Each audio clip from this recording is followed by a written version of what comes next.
Hello, my name is Xander Zalentino, and today I'll be talking about if the virtual crisis mode was good or not.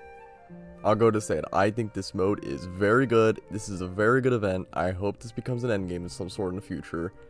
There are definitely some more tweaks it can have, but it is a million times better than wuwa. And TOA is okay, TOA is like just backburner, but like this is just very enjoyable. And it's very well made in the way that you can get all the rewards easily. But then if you want to go for the little banner thing, you can put in that effort and then get that banner and it feels great. So I think this mode is very good, very well designed. I'm just very happy with this mode. But I'll go ahead and say one of my few complaints about it. I just wish I had even more debuffs. Like, I wish I had to the point you were almost a crippled little child, you know? Like, it'd be... I know it's asking a lot, but like, it'd be entertaining. Or, weirdly enough, a timer could be fun, but I know the fun of this mode is kind of it doesn't have a timer, and timer is a very risky matter in the way that a timer can make some modes better, and some modes very worse, mattering about how it's implemented. But I still think this mode is one of the best things I had in wuwa. Now, my biggest hope, if they do bring this back in the future, and want to make it harder, add 2 boss floors, not in the way it's 2 waves of boss, in the way that 2 bosses are fighting you at once. I really would enjoy that. A lot of people might not, but that is a big move I think they should really do in the future, and it had a lot of interest. Like, imagine a reality. Well, we already closely have it of the fact there's 2 Thundering Mephises in the one hologram and in this event too. But imagine you're like fighting a Sentry Construct and a Fallacy of No Return together. Wouldn't that be fun? Fighting a Hecate and a Fleur-de-Lis together.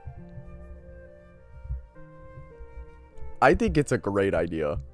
A lot of people might not think that, but I think it's a thing they should do eventually. And of course, when they do it, don't give much rewards for it, because that'll be very want to pull your hair out hard. But I think it'd be very fun for the future. But again, I think this mode was a big success. And a rundown on it I'll give if you want to beat it and are looking for a little bit of advice, just looking about how people think about it. Carlotta kind of whips this event. I don't get why people don't think Carlotta is the best DPS in the game when she by far is, just because other than wuwa, every game mode including holograms and events, she always is whipping because the freeze and how big her nuke damage is.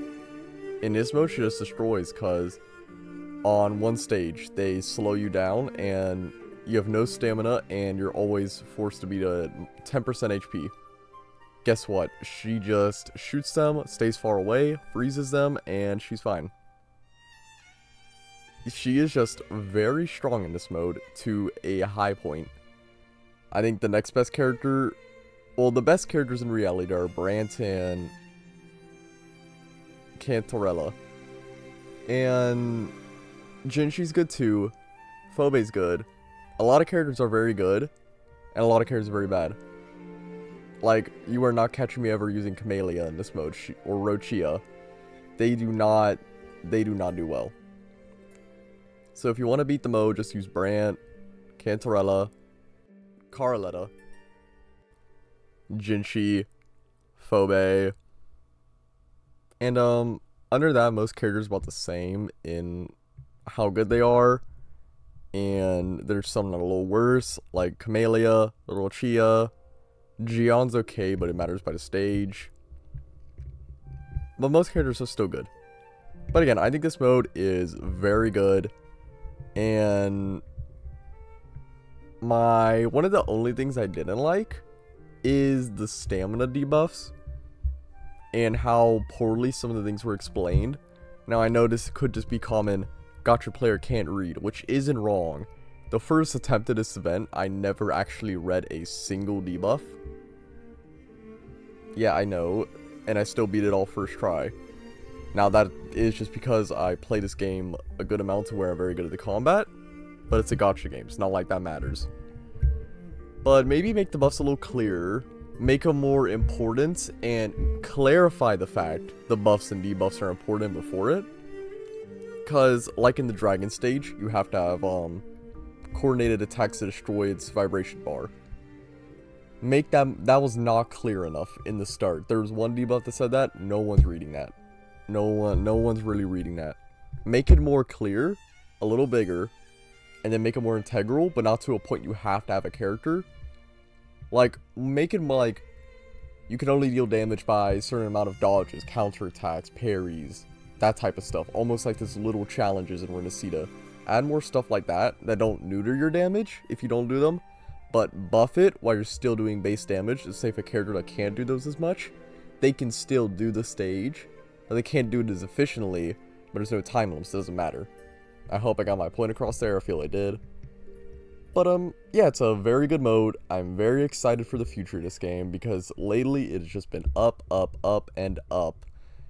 And I think that's most of my thoughts on the mode. And I do hope you enjoyed the video. This is a quick one, getting out some thoughts.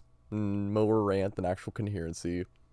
But if you liked the video, then like and subscribe, please. I've been gaining a lot of subscribers recently, and that's very cool. Like, very cool. But again, thank you for watching. Hope you have a good rest of your day or night, and bye.